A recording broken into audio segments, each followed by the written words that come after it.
Hello YouTube, Gaming Goddess here with the review on Corpse Party Blood Drive, the final chapter to the original Corpse Party series on the PlayStation Vita. This is the first game in the series to have a physical English release. As some of you may know, Repeated Fear and Book of Shadows are both available for download in the PlayStation Network. Physical copies of the two games I just mentioned are out there if you look hard enough, but they're all in Japanese. Now I know this game isn't for everyone due to its occult references, twisted storyline, and disturbing images, so if you feel offended by any of this, then you shouldn't be watching my review. This is my first and last warning. I mean, I honestly shouldn't have to make any kind of disclaimer, but I will make the exception for this game. Now let's get into the review. Blood Drive takes place 2 months after the events in Corpse Party Book of Shadows. Ayumi, our main protagonist, had to pay the price for her use of black magic and was affected with a serious illness, but with the help of her friend Naomi and the Grim Grimoire, also known as the Book of Shadows, she was able to survive. After being hospitalized, Ayumi met with a girl who was from the Wiccan Institute. For generations, the Book of Shadows was protected by the Shinozaki family, and in the wrong hands, the book could sink the world into the abyss. So now it's Ayumi's job to retrieve the book from heavenly hosts, and the nightmare becomes a reality. So now let's take a look at some general gameplay. This game is an RPG and visual novel mix. It's kind of a weird combination, but the Corpse Party games are just like that. Most of the cutscenes, probably about 90% of them, are set up like a visual novel, and we usually are given CG images. The other 10% of the cutscenes will consist of character sprites walking around or doing some type of action. As for the RPG aspect of this game, we are able to explore the areas given to us, pick up items, and hide from ghosts. This game also allows the player to sprint, but it's limited. If a character runs out of stamina, the character will get tired and won't move, making him or her vulnerable to ghost attacks. Throughout the school, there are obstacles such as broken glass, cracks in the floor, and splinters that the player will have to avoid.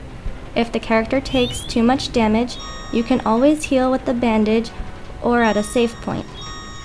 Certain areas trigger events and puzzles. Usually when this happens, the player will be given the choice to choose from a couple of options.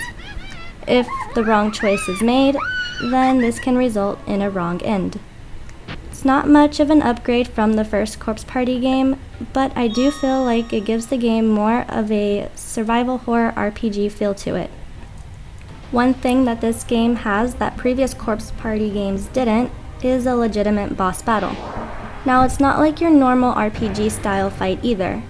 I guess if I had to compare it to something, it's more like a quick time event but with magic. Depending on what the enemy says, the player will have to choose from 3 different attacks.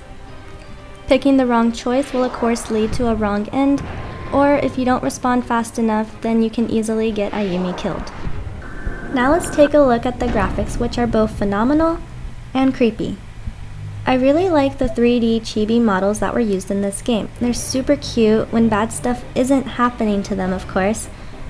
All the CG images are of course amazing as well. I really love the art in this game and the way the images fit perfectly with the events that are happening in the story. Again, there are a lot of scenes and areas in this game that are just too graphic even for me.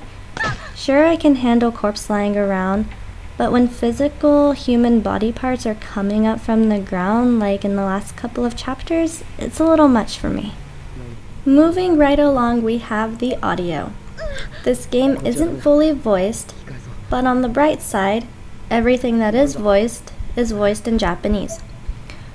I don't expect English voice acting for this game, and to be honest, even if they did, I feel like it wouldn't come close to being as good as the original voice acting that I grew to love. There is so much emotion put into the characters, I even found myself crying during some of the scenes. In other words, to me, nothing sounds forced. It sounds natural. Almost too natural for a video game. As for the music, I would advise turning it down a little lower than what the game already has it set at, because in some areas the music will find a way to overpower the voice acting. Other than that, I love the music in this game. It's very soft, cheerful, suspenseful, creepy, and just plain weird. With that being said, let's now take a look at the pros and cons. Pros would include great visuals, amazing voice acting, a variety of music, different playable characters, a decent story if you're into this kind of thing, and it's the conclusion to the series.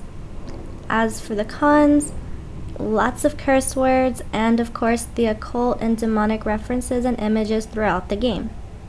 Overall, this game is supposed to be the epic conclusion to the Corpse Party series, and honestly, I was really enjoying every minute of it up until the bitter end. Being a longtime fan of the series, I should have known better than to get my hopes up and think that Ayumi could bring all her friends back from the dead.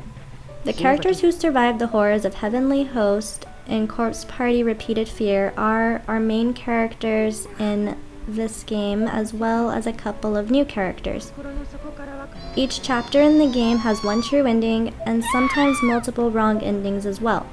It's not 100% necessary to get each wrong end, but the true endings are required to progress in the game's story. So progression in the game really just depends on how long the player takes to complete each chapter. Honestly, I beat the game with all true endings and wrong endings in just under 30 hours, so the game isn't very long.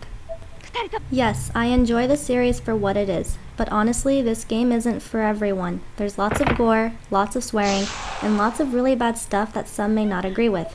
I don't even agree with some of the stuff they show in this game, and yeah, I know a lot of the images can be pretty unsettling, but it's a fictional game. It's not supposed to be taken seriously or anything like that.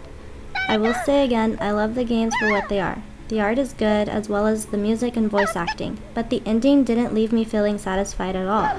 Corpse Party Blood Drive gets an overall rating of 6 out of 10. The events in the game were going like all other games in the series, with its usual flashbacks and plot twists as you progress. But when it came down to it, I was really disappointed with the events towards the end of the game. If you liked this review, feel free to leave a like. It helps me out. Also leave a comment with your opinion on the game or the series in general. I love reading what everyone has to say. This has been a Gaming Goddess review. And remember to keep on gaming.